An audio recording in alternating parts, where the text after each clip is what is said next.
നമ്മളെല്ലാവരും ആകാംക്ഷയോടുകൂടി ഉറ്റുനോക്കുന്ന ലോക്സഭാ തെരഞ്ഞെടുപ്പ് എൻഡിഎയുടെ നേതൃത്വത്തില് നമ്മൾ ഒറ്റക്കെട്ടായി നേരിട്ടുകൊണ്ടാണ് നമ്മൾ മുന്നോട്ട് പോകുന്നത്. നമുക്കറിയാം, കഴിഞ്ഞ 10 വർഷമായി നരേന്ദ്രമോദി സർക്കാർ ഭാരതത്തിൽ നടത്തിയിട്ടുള്ള വികസന പ്രവർത്തനങ്ങൾക്ക് ഉള്ള വോട്ടായിട്ടാണ് നമ്മൾ ഇത്തവണ ജനങ്ങൾക്ക് മുമ്പിൽ വോട്ട് അഭ്യർത്ഥിച്ചിറങ്ങിയിട്ടുള്ളത്.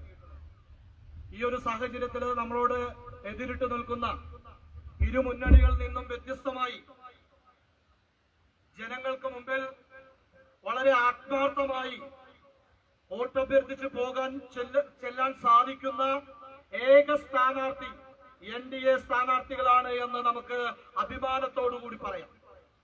നമുക്കറിയാം, ഇവിടുത്തെ LDF ആയാലും UDF ആയാലും എന്തു പറഞ്ഞിട്ടാണ് ജനങ്ങളെ അവര് അഭിമുഖീകരിക്കാൻ സാധിക്കുക. LDFന്റെ ആണെങ്കിൽ നമുക്കറിയാം, കഴിഞ്ഞ 7-8 വർഷമായി ഭരിക്കുന്ന LDF സർക്കാർ കഴിഞ്ഞ 7 മാസമായി പെൻഷൻ നൽകാത്ത വയോജനങ്ങളുടെ മുമ്പിൽ ഏതു തരത്തിലാണ് അവർക്ക് വോട്ട് അഭ്യർത്ഥിച്ച് ചെല്ലാൻ സാധിക്കുക.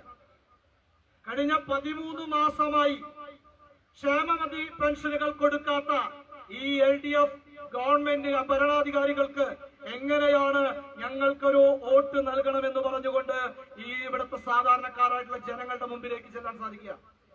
അതുപോലെ കെട്ടിട നികുതി വർദ്ധിപ്പിച്ചുകൊണ്ട്, വെള്ളക്കരം വർദ്ധിപ്പിച്ചുകൊണ്ട്, സകലമാന നികുതികളും വർദ്ധിപ്പിച്ചുകൊണ്ട് ജനങ്ങളെ ദുരിതത്തിലായിക്കൊണ്ട് മുന്നോട്ട് പോകുന്ന ഈ LDF സർക്കാരിന് എന്തു പറഞ്ഞുകൊണ്ടാണ് ഇവിടുത്തെ ജനങ്ങളുടെ മുമ്പിൽ വോട്ട് അഭ്യർത്ഥിച്ച് ചെല്ലാൻ സാധിക്കുക?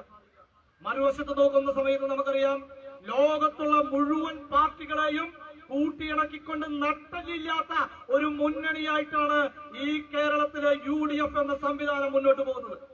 അതിന്റെ ഏറ്റവും പരിണിതഫലമാണ് ഇവരുടെ അഖിലേന്ത്യാ നേതാവായിട്ടുള്ള രാഹുൽ ഗാന്ധിക്ക് ഉത്തരേന്ത്യൻ സംസ്ഥാനങ്ങളിൽ ഒന്നുപോലും നിൽക്കാൻ ഇടമില്ലാതെ ഈ വയനാട്ടിലേക്ക് ഓടി ഒളിച്ചു നിൽക്കേണ്ട ഒരു അവസ്ഥ കോൺഗ്രസിനുണ്ടായിട്ടുള്ളത്. ഈ ഒരു അവസ്ഥയിലാണ് നെഞ്ചി വിരിച്ചുകൊണ്ട് നമ്മുടെ നരേന്ദ്രമോദിയുടെ കീഴിൽ NDA ദേശീയ ജനാധിപത്യത്തിന്റെ സഖ്യത്തിന്റെ കരുത്തരായ സാരഥികള് ഇവിടുത്തെ ജനങ്ങളുടെ മുമ്പിൽ വോട്ട് അഭ്യർത്ഥിക്കുന്നത്. ദേശീയ ജനാധിപത്യ സഖ്യത്തിന്റെ സ്ഥാനാർത്ഥികൾ ഇവിടെ വോട്ട് അഭ്യർത്ഥിച്ച് എത്തുന്നത് ഇവിടുത്തെ പാവപ്പെട്ട കർഷകരെ മുടങ്ങാതെ എല്ലാ വർഷവും 6000 രൂപ നൽകിയിട്ടുള്ള നരേന്ദ്രമോദി സർക്കാരിന് ഒരു വോട്ട് എന്ന് അഭ്യർത്ഥിച്ചുകൊണ്ടാണ് ഞങ്ങൾ മുന്നോട്ട് വരുന്നത്. ഭാരതത്തിലെ മുഴുവൻ വീടുകളിലേക്കും ശുദ്ധജലം എത്തിക്കുന്ന നരേന്ദ്രമോദിയുടെ ജൽജീവൻ മിഷൻ പദ്ധതി നടപ്പിലാക്കിയതിന്റെ പേരിലുള്ള ഒരു വോട്ട് അഭ്യർത്ഥിച്ചുകൊണ്ടാണ് ദേശീയ ജനാധിപത്യ സഖ്യം മുന്നോട്ട് വരുന്നത്. ഇവിടുത്തെ പാവപ്പെട്ടവർക്ക് മുഴുവൻ വീട് വെച്ച് നൽകുന്ന പ്രധാനമന്ത്രി ആവാസ് യോജന പദ്ധതി പ്രകാരം ലക്ഷക്കണക്കിന് വീട് നിർമ്മിച്ച് നൽകിക്കൊണ്ടാണ് ഞങ്ങൾ നിങ്ങളുടെ മുമ്പിലേക്ക് വോട്ട് അഭ്യർത്ഥിച്ചു വരുന്നത്. ഇവിടുത്തെ പെൺകുട്ടികളുടെ വിദ്യാഭ്യാസത്തിനും വിവാഹത്തിനും വേണ്ടിയിട്ടുള്ള സുകന്യ സമൃദ്ധി യോജന പദ്ധതി പ്രകാരമുള്ള ആനുകൂല്യങ്ങൾ നൽകിക്കൊണ്ടാണ് ഞങ്ങൾ നിങ്ങളുടെ മുമ്പിലേക്ക് വരുന്നത്. ഇവിടുത്തെ യുവാക്കൾക്ക് മുദ്രാ ലോൺ പോലുള്ള നിരവധിയായിട്ടുള്ള ലോൺ പദ്ധതികള് ആവിഷ്കരിച്ച് നടപ്പിലാക്കിക്കൊണ്ട് അവരുടെ ജീവിത നിലവാരം ഉയർത്തിക്കൊണ്ടാണ് ഇവിടുത്തെ യുവാക്കളോട് ഞങ്ങൾ വോട്ട് അഭ്യർത്ഥിച്ചു വരുന്നത്. ഇവിടുത്തെ പാവപ്പെട്ട വീട്ടമ്മമാർക്ക് ഊർജ്ജൽ യോജന പദ്ധതി പ്രകാരം സൗജന്യമായി ഗ്യാസ് കണക്ഷൻ നൽകിക്കൊണ്ടാണ് ഞങ്ങൾ ജനങ്ങൾക്ക് മുമ്പിൽ വോട്ട് അഭ്യർത്ഥിച്ചു വരുന്നത്. ഇവിടുത്തെ കിലോമീറ്ററോളം ഹൈവേ, നാഷണൽ ഹൈവേ കോടിക്കണക്കിന് രൂപ ചെലവഴിച്ച് അതിമനോഹരമായി നമുക്ക് യാത്രാ സൗകര്യം ഒരുക്കിക്കൊണ്ടുള്ള സംവിധാനം ഒരുക്കിയിട്ടാണ് ഞങ്ങൾ നിങ്ങളുടെ മുമ്പിൽ വോട്ട് അഭ്യർത്ഥിച്ചു വരുന്നത്.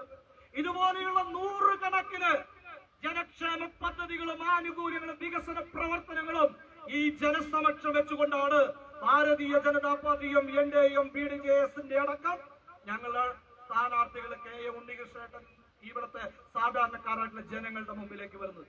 അതുകൊണ്ടാണ് ഞാൻ പറഞ്ഞത്, ഈ ലോക്സഭാ തെരഞ്ഞെടുപ്പിൽ വളരെ ആത്മാർത്ഥമായി നട്ടല് നിവർത്തിക്കൊണ്ട് വോട്ട് അഭ്യർത്ഥിക്കാൻ പറ്റുന്ന ഏക സ്ഥാനാർത്ഥി നമ്മുടെ NDAയുടെ ശ്രീ KA ഉണ്ണികൃഷ്ണനാണ് എന്ന് നമുക്ക് അഭിമാനത്തോടുകൂടി നമുക്ക് ഈ ലോകത്തോട് പറയാൻ സാധിക്കും. അതുകൊണ്ട് ഈ ഒരു ആത്മവിശ്വാസത്തോടു കൂടിയിട്ടാണ് ഈ ലോക്സഭാ തെരഞ്ഞെടുപ്പിനെ NDA നേതൃത്വം നമ്മൾ നേരിടുന്നത്. നമുക്ക് ആത്മാഭിമാനത്തോടു കൂടി കൂടി ഈ ജനങ്ങളോട് നമ്മുടെ വികസന പ്രവർത്തനങ്ങൾ, ജനക്ഷേമ പ്രവർത്തനങ്ങൾ പറഞ്ഞുകൊണ്ട് വോട്ട് നേടി വൻപിച്ച ഭൂരിപക്ഷത്തിൽ നമ്മുടെ ചാലക്കുടി പാർലമെന്റ് മണ്ഡലത്തിലെ സാരഥിയായിട്ടുള്ള ശ്രീ കെ.എ. ഉണ്ണികൃഷ്ണനെ വിജയിപ്പിക്കാൻ നമുക്കെല്ലാവർക്കും ഒരുമിക്കാം എന്ന് മാത്രം പറഞ്ഞുകൊണ്ട് ഞാൻ എന്റെ കടമയിലേക്ക് കടക്കട്ടെ. ഇന്നത്തെ ഈ പൊതുയോഗത്തിൽ അധ്യക്ഷത വഹിക്കുന്നത് ഭാരതീയ ജനതാ പാർട്ടിയുടെ ന്യൂനപക്ഷ മോർച്ചയുടെ സംസ്ഥാന ജനറൽ സെക്രട്ടറിയും ചാലക്കുടി നിയോജക മണ്ഡലത്തിന്റെ ഇൻചാർജർ കൂടിയായിട്ടുള്ള ശ്രീ ജോസഫ് ഏട്ടനാണ്. ശ്രീ ജോസഫ് ഏട്ടനെ ഈ പൊതുയോഗത്തിലേക്ക് ഞാൻ ഹാർദവമായി സ്വാഗതം ചെയ്യുന്നു. അതുപോലെ ഇന്നത്തെ ഈ യോഗത്തിന്റെ നമ്മുടെ വിശിഷ്ട താരം, നമ്മുടെ എല്ലാം പ്രിയങ്കരനായിട്ടുള്ള സ്ഥാനാർത്ഥി, ചാലക്കുടിയുടെ അഭിമാനമായിട്ടുള്ള ചാലക്കുടിക്കാർക്കെല്ലാം പരിചിതനായിട്ടുള്ള ശ്രീ കെ.എ. ഉണ്ണികൃഷ്ണനാണ്. അദ്ദേഹത്തെ ഹാർദവമായി ഈ പൊതുയോഗത്തിലേക്ക് ഞാൻ സ്വാഗതം ചെയ്തുകൊള്ളു.